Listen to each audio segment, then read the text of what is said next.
Hey everyone, welcome back. Ready to dive into some more brilliant marketing ideas. Always. Well, today we're exploring 100 Great Marketing Ideas by Jim Blythe. It's packed with real-world examples. Yeah, showing how companies big and small have totally nailed it with their marketing. Exactly. And we'll be breaking down those strategies, figuring out what makes them tick and how you can adapt them that will stand out from the crowd. It's all about finding those golden nuggets that'll give you that edge. Okay, so let's jump right in with a classic, King C. Gillette, the safety razor guy, Oh yeah, the one who practically gave away his razors? Right. Seems crazy, right? But there was a method to his madness. Oh, absolutely. He knew the real money wasn't in the razor itself, but in the blades. Ah, the blades, the recurring purchase, the genius part. Exactly. Give away the razor, create a whole market dependent on your blades, like printers and ink cartridges today. Oh, totally. You get the printer for next to nothing, then bam, you're hooked on buying those pricey ink cartridges. But there's a crucial piece here. Gillette was smart. He patented his blades. Ah, so no one else could just copy them and undercut him? Exactly. Protecting your intellectual property is key with a giveaway strategy. If someone can easily replicate your consumable, your whole business model crumbles. Makes sense.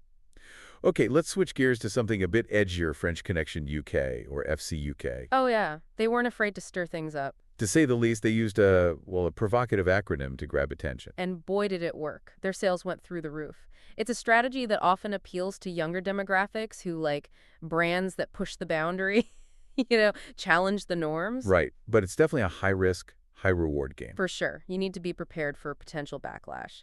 But FCUK was clever. They linked the acronym back to their company name for legal protection. Ah, smart move. So if anyone accused them of obscenity, they could argue it was just an abbreviation. Exactly. Always good to have that legal defense, especially when you're playing with fire like that. All right, let's move on to company culture now. This one's about IKEA. They do something interesting with their employees. Yeah, they call them coworkers, and they empower them to solve customer issues right on the spot. No messing around, huh? So like if you have a problem, you don't have to go through a million hoops to get it resolved. Exactly. IKEA invests heavily in training their coworkers, giving them the knowledge and authority to make decisions that benefit the customer. So it's a win-win, happy customers and a more efficient process. Absolutely. It builds trust both with the employees and with the It customers. makes you think about your own company culture. Do you empower your employees to go that extra mile for the customer? Yeah, that's a good question to ask. Are employees bogged down by rigid rules, or are they empowered to make decisions? Okay, next up we've got Bell South Mobility. They tackled customer churn in a really interesting way. Yeah, they didn't just send out generic "we miss you" messages. They actually dug deep to understand why customers were leaving. So they could tailor their win-back strategies accordingly. Right. Some customers left because they felt treated unfairly. Others had billing issues. Some thought new customers were getting better deals. So Bell South addressed each of those pain points with a specific solution. Exactly. It was all about targeted marketing for customer retention. Okay, this next one's a bit of a head-scratcher. A free magazine with a cover price. Right. The Marketer, it's a publication from the Chartered Institute of Marketing, free for members, but it has a £10 cover price printed on it. So it's free, but it looks like it costs money. Exactly. And that's the clever part. It adds perceived value, makes members feel like they're getting something exclusive and valuable. It's like that psychological trick.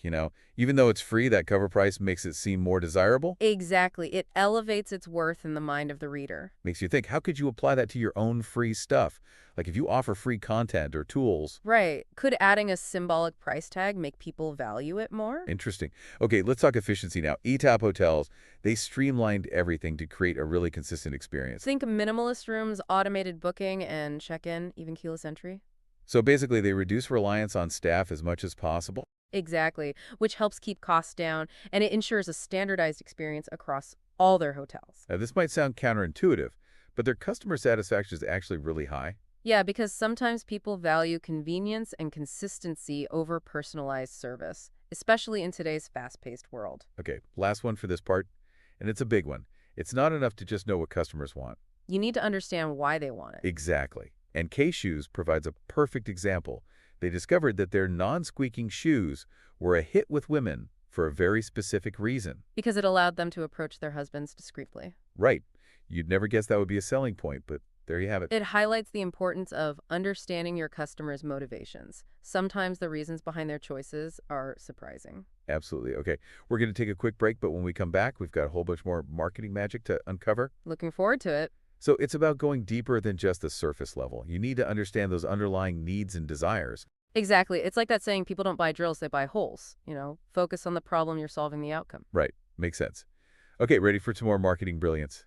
Bring it on. Let's talk about Panasonic's Lumix camera launch. They did something really cool with this one. Oh yeah, they created an online game to promote it. Right. Instead of just relying on traditional ads, they let people experience the camera's features virtually. It was called Lumix World Golf. And it was genius. You could like test drive the camera's zoom and wide-angle lens while playing a fun game. Oh, I love that. It's like gamifying your marketing, making it interactive and engaging. Exactly. And it had a tell a friend button, so players were basically spreading the word about the camera. Turning players into brand advocates? That's smart.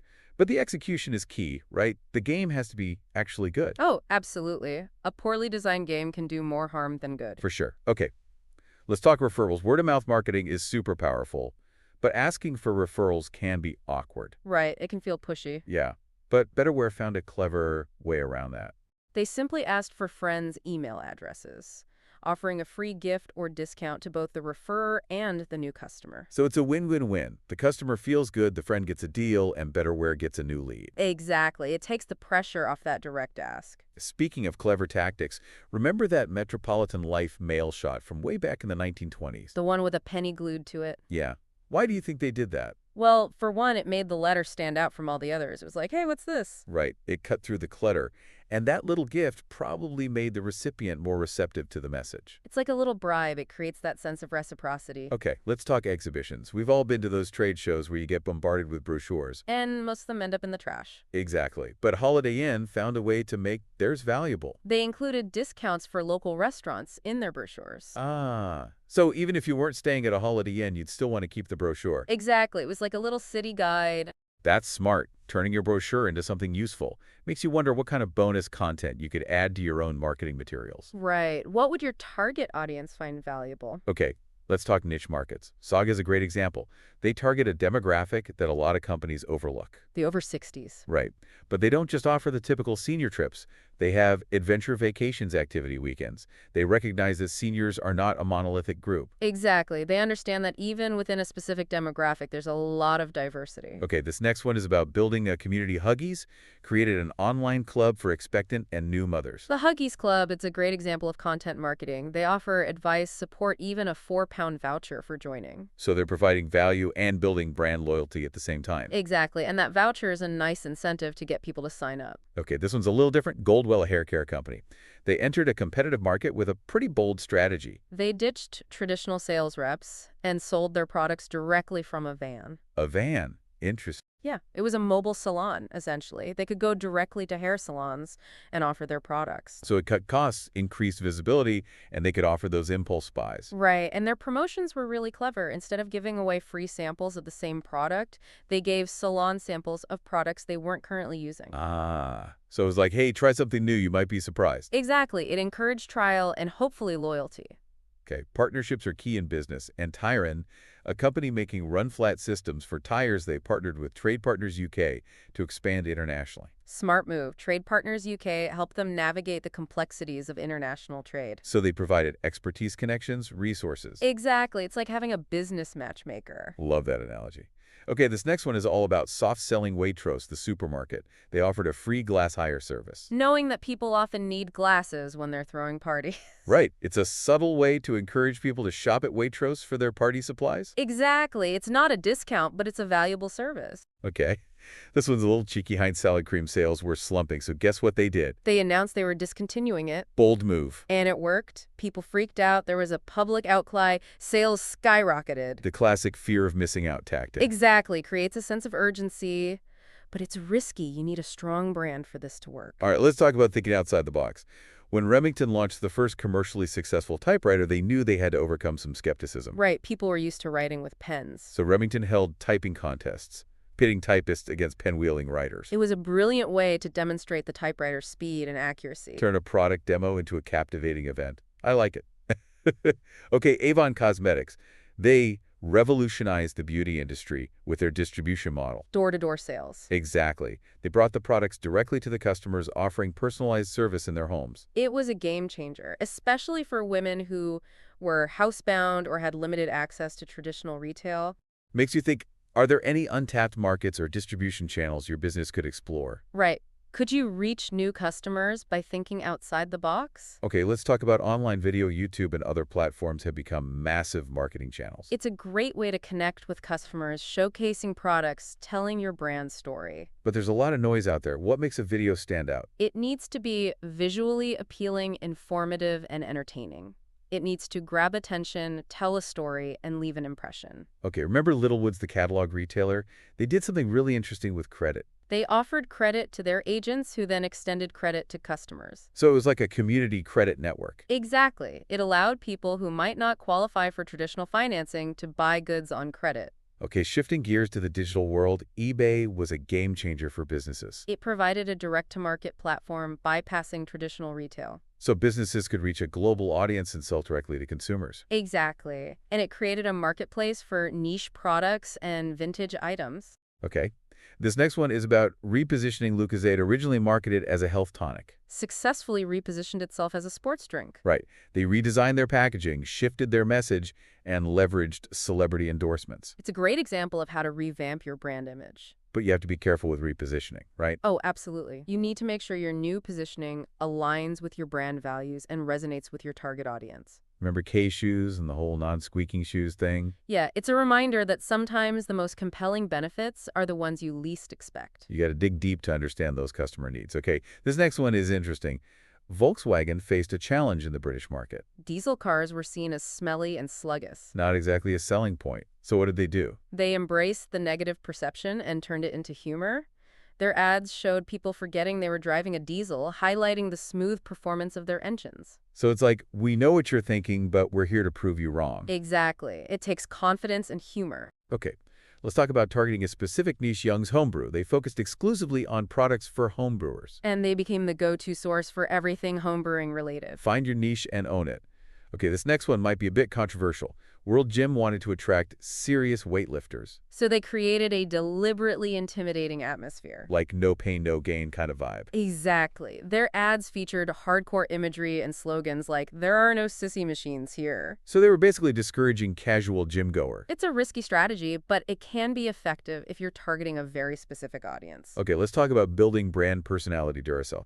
They created an iconic mascot. The Energizer Bunny. That drumming bunny is instantly recognizable. And it perfectly embodies the brand's key selling point, long-lasting power. A strong mascot can really make a difference.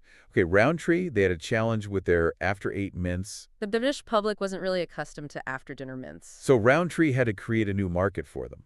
They positioned After Eights as an essential part of a stylish dinner party. So they were selling a lifestyle, an aspiration. Exactly. If you remember Morrison's, the supermarket, they did something really interesting with their stores. They redesigned them to feel like a traditional street market. Right, it wasn't just about aesthetics, it was about tapping into those senses and emotion. Making grocery shopping more enjoyable. Okay, Right Guard, a deodorant brand. They did a really cool marketing stunt in the London Underground. They turned a train into a giant Right Guard ad. It was impossible to miss. You were surrounded by Right Guard. A great example of experiential marketing. Okay, last one for this part, Pizza Magic in Glasgow.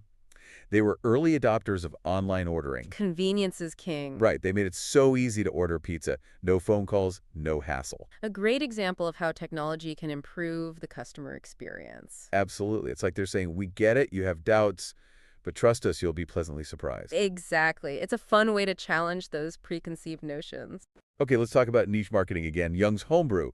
They decided to go all in on his very specific market. Homebrewers. Right? They didn't try to be everything to everyone. They focused on one niche and became the experts. And that's a great strategy, especially for smaller businesses. You can really build a strong reputation and loyal following when you're the go-to source for a specific thing. Makes sense. Okay, this next one is a little different and maybe a tad controversial, World Gym.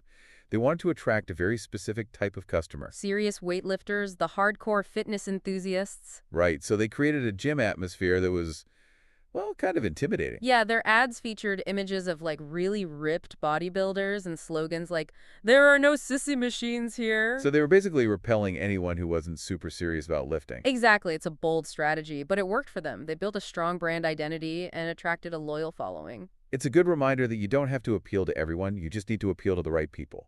Absolutely. Okay, let's talk about mascots, Duracell. They created one of the most iconic mascots all time. The Energizer Bunny. That little pink bunny drumming away. It's brilliant, it's memorable, it's endearing, and it perfectly represents the brand's key message. Long-lasting power. Exactly. A good mascot can really bring your brand to life. Okay, remember Roundtree and their After Eight mints?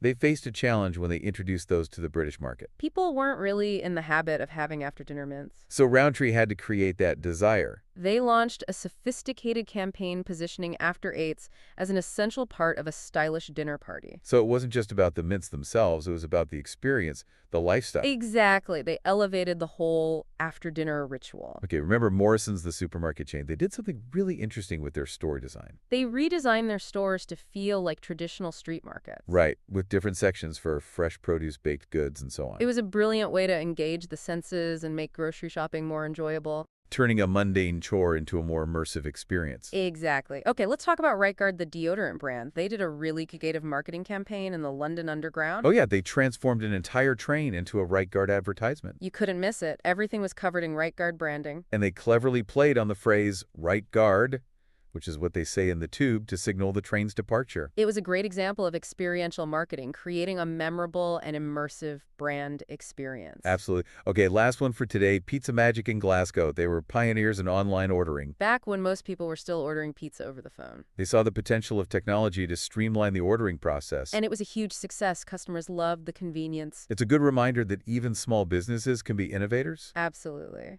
So what are your key takeaways from all these incredible marketing ideas? Well, I think the biggest thing is that the best marketing strategies focus on genuinely connecting with people, understanding their needs, and delivering value in creative ways. It's not just about selling a product, it's about building relationships and exceeding expectations. Couldn't agree more. And as we've seen, there are so many different approaches you can take.